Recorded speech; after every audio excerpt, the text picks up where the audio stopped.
Today we're going to talk shore excursions. Now we booked all 3 of our shore excursions through Celebrity because we did have onboard credit. All three shore excursions we did in Vietnam. And the reason we only booked in Vietnam is because the cruise began in Hong Kong. We were there for a couple additional days and we did our own thing. The cruise ended in Singapore. We were there for another day, so again, we did our own thing. And then the other portion of the cruise was in Thailand. We have friends there. We met up with them. We let them show us around Bangkok, that sort of thing. And when it came to Koh Samui, it's so small, we figured we'd do our own thing anyways. We knew exactly what we wanted to do. We could get there simply by using a Grab. And we'll talk about Grab Taxi later. But we booked 3 excursions in Vietnam, 2 of which were excellent. One was kind of shitty. But the reason we decided to book in Vietnam is beyond the fact that we had our own things planned. The ports in a couple of those locations are like 2-3 hours away from the main attraction, which means you're risking coming back late. And if you're going to come back late, you're better be with a shore excursion through the ship because they're going to have to wait for you. That's right. But let's get started with the first shore excursion we did.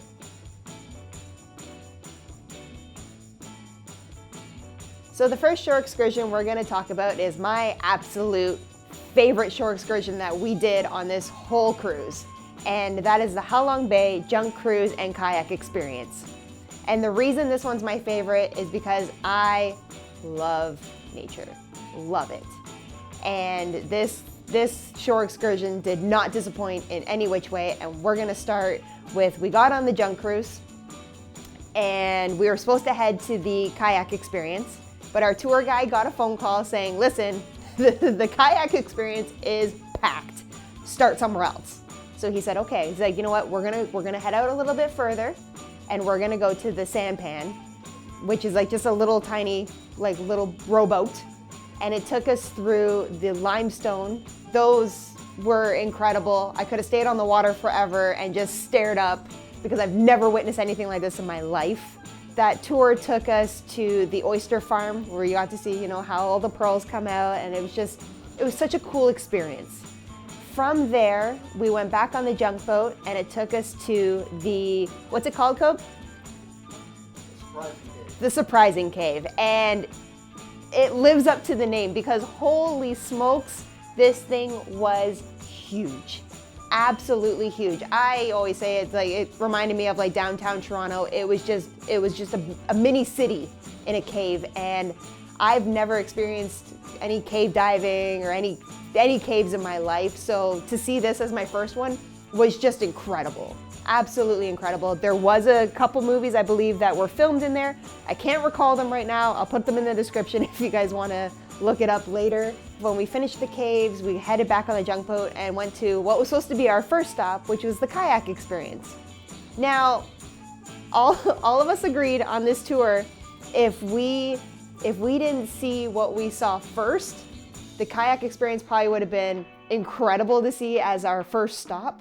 But because we saw what we saw, we were all kind of like, it was okay. But we did go on the kayaks. It took us into this little pond-like area with all the limestones around it. It was beautiful, don't get me wrong. But when we came from what we experienced first, we were, you know, it was kind of like, okay, we did it. We did our little kayak tour and we went back on the ship. The second tour we took was to Imperial Hue. Now, Hue is very interesting because of its history, right? Whereas the first tour was about nature, this one was all about history. I love history, so that's why I'm gonna talk to you a little bit about this one. And the Imperial City is where the last emperors of Vietnam resided, right? This is where their royal family, so to speak, stayed.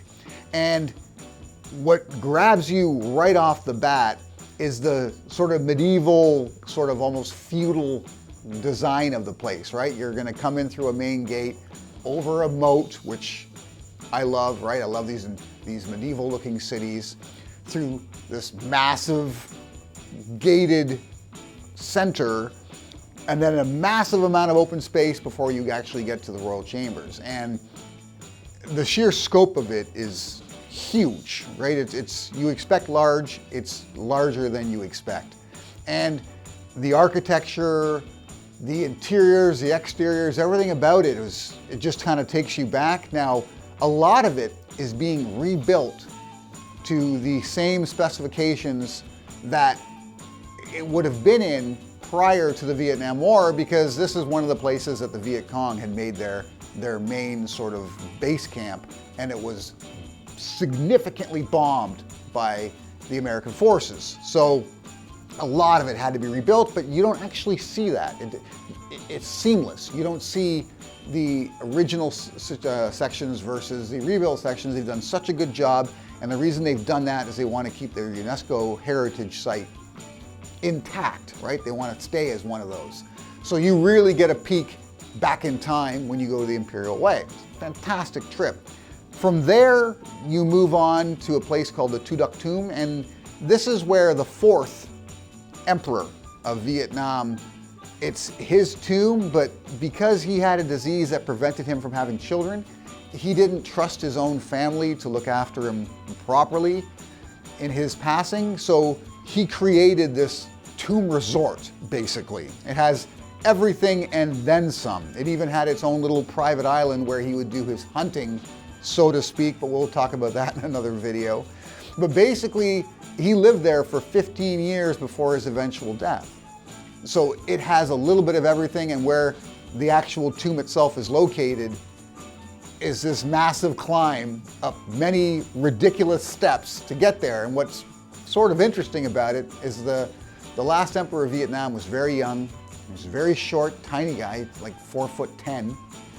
So when you're climbing some of these steps, and some of these steps are absolutely massive, and it all comes down to numerology. They have a belief in the luck of certain numbers, so it's kind of awkward getting around Imperial Way. Now, my mom did it with us, and it wasn't easy for her, so if you're somebody who doesn't get around quite easy, have mobility issues, this would not be a tour for you. I would suggest against Imperial Way, but if you can get around okay, it's definitely one I would suggest to absolutely everybody. Some of the absolute highlights: there's a bonsai garden in the Imperial City that was phenomenal. I mean, I'm a fan of bonsai trees, going back to the Karate Kid, but you see a little bit of everything in this particular bonsai garden. And something that really surprised us on this particular tour that we were not expecting is this tour, because of the length of it, and because you're traveling a good 2 hours to get there, another 2 hours to get back.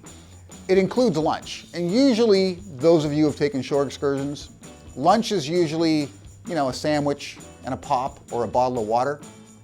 In this case, and they didn't even tell you in the description, which I think they should, the lunch was a 6-course Vietnamese meal, and an amazing one at that.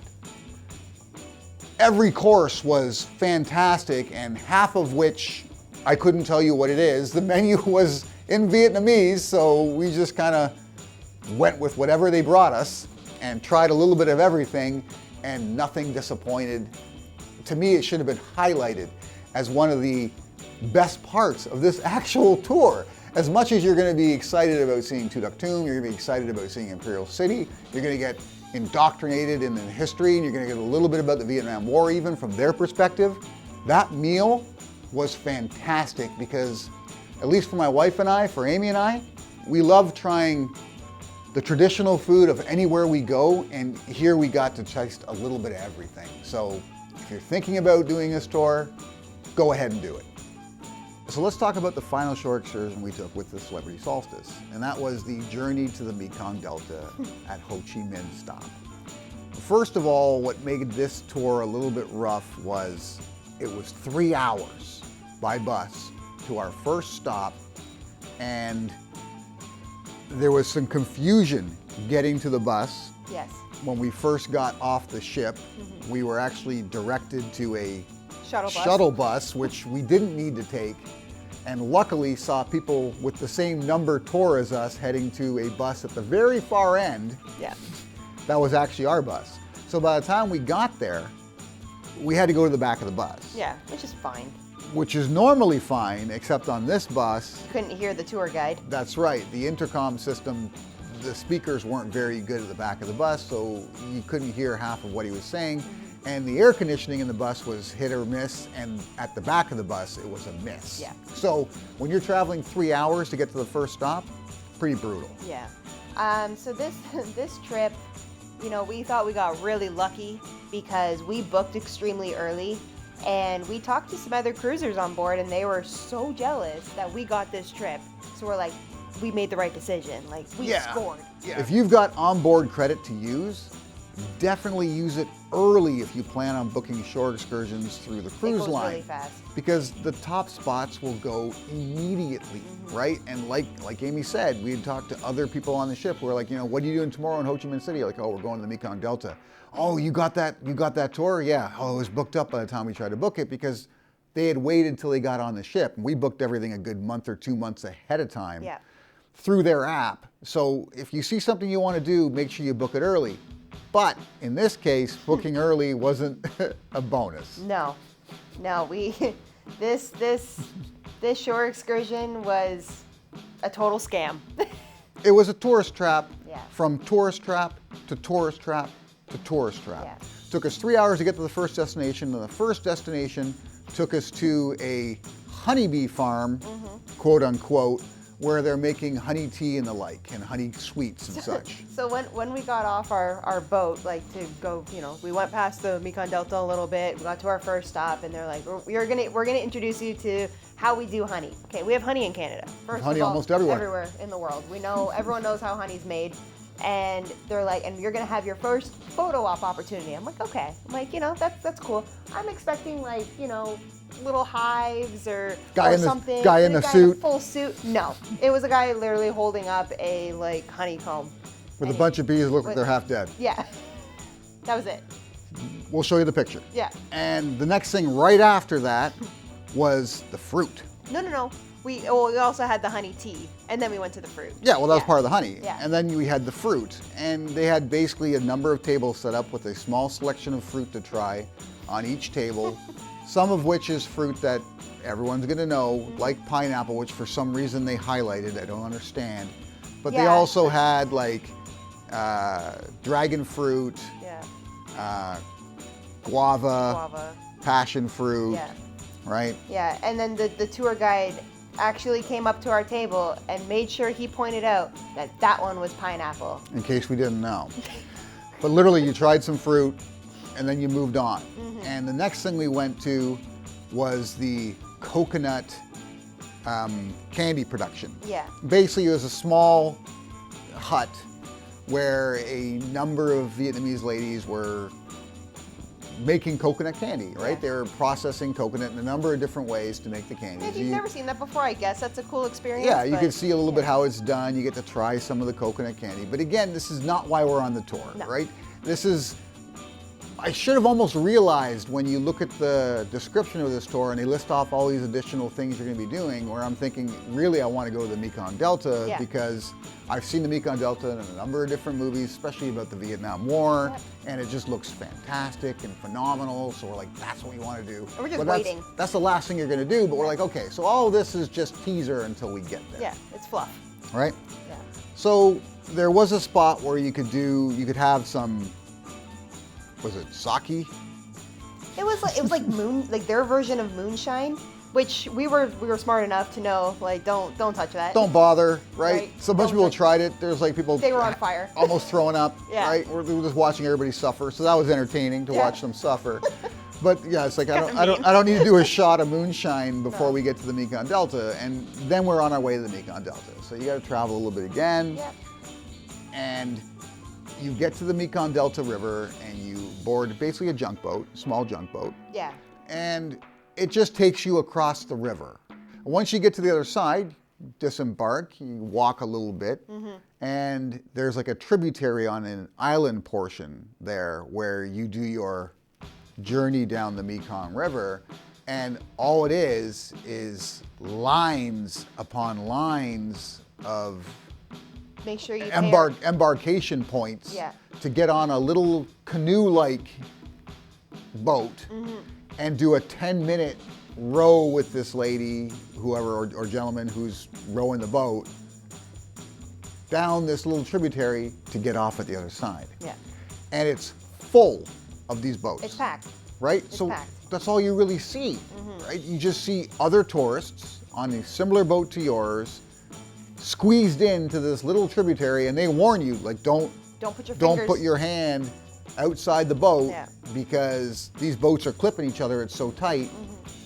So this is not the picturesque, tranquil riverboat down the Mekong Delta that you picture Not even close. when you book this trip. It is literally a tourist trap. Everything's a tourist trap. And every stop of the way, you're expected to tip. Yeah. And of course we do. We want to support their economy, right? Tourism is a big thing for them. Yeah. But you're tipping really for no reason. You're not enjoying any step of the way. No. And then the last thing you do is you go to lunch, Yep. which again is a better lunch than you would normally get on your typical shore I excursion. think at that point, like everyone on our tour, were just tired and frustrated with what we experienced. You just want to get back. We just ate and you know, and wanted to get on the bus and get home. You're hot. You're disappointed. Yeah. You know you got like another 2 to 3 hour ride back to the ship. Yeah. Nothing you did was that entertaining Yeah. or enlightening. No. So now you got to spend time having lunch. And granted, like I said, it wasn't a bad lunch. Like again, No, lunch was okay. right. We'll show you a little bit of the elephant ear fish roll that the lady made at our table, which was kind of cool to see, and the food was good. Yeah. But after the 6-course meal we had in Way, it wasn't as good as No, that. no. But it's better than what you'd expect on most shore excursions. But that shouldn't be the highlight. No. That shouldn't be the best part of your tour, especially when all you want to do is get back to the ship because you realize you've just lost a day. Right. Right? That Right. day is a day you're Well, never going to even- get back, and it's a day you're never going to get back that you're on vacation. Correct.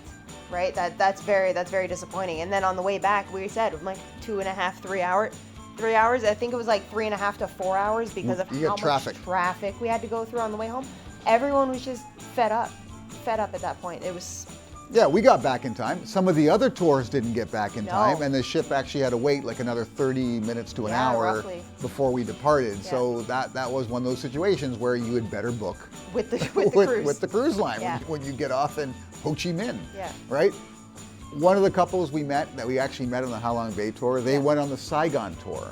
Yeah. When we went on the Mekong Delta tour. I'm actually jealous of their tour. And they absolutely loved it. And they were one of the couples we met that wanted to go on the Mekong Delta tour. Yeah. And we told them, be glad you didn't make it. Yeah. Because it was a shit tour. Let's Yeah. just be honest. Yeah. Not every tour you book, whether it be with a cruise line or with a private company, is going to be a winner. No. It's always a gamble. It's why we try and do our own thing quite often.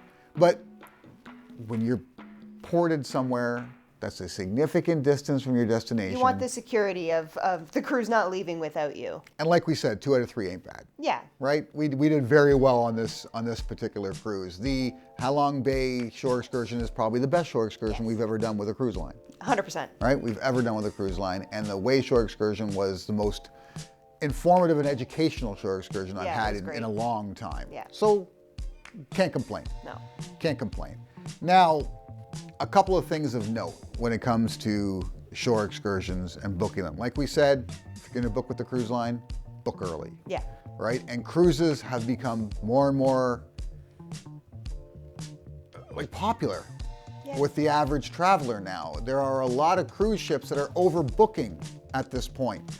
It's something else that we do, we make a point of doing is we always secure our cabin.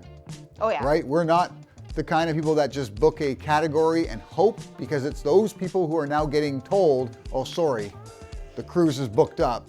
You're going to have to find something else to do. Yeah. Right? So we pay the little bit extra to secure our cabin. That way we cannot be booted later on when this cruise realizes they've overbooked. So that's something we do.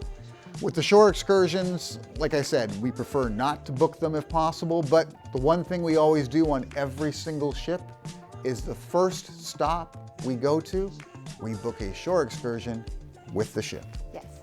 We always do. Whether we have onboard credit or not, our very first shore excursion at the very first port is always through the cruise line, and you're probably wondering why do we do this? And we had mentioned in one of our shorts on Instagram and TikTok that we always book with the ship and with private companies when we're going to book shore excursions, but we always book the first one with the ship. Why do we do it? It's the best way to meet other cruisers that are on your ship when you're on a shore excursion, because not only you get to meet these wonderful people, but then you have a connection with them throughout the rest of the cruise. Yeah, and there aren't that many opportunities really to meet people on cruise ships. No. Like when you first get there, if your dining situation, in our case, usually is just our family. Yeah. So you're not going to meet anybody additional on the tables.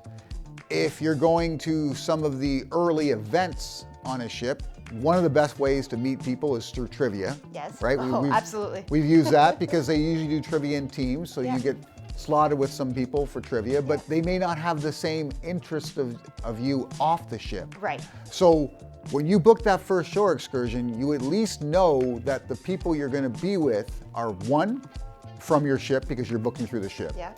Two, interested in some of the same things you are because every port has multiple choices, right?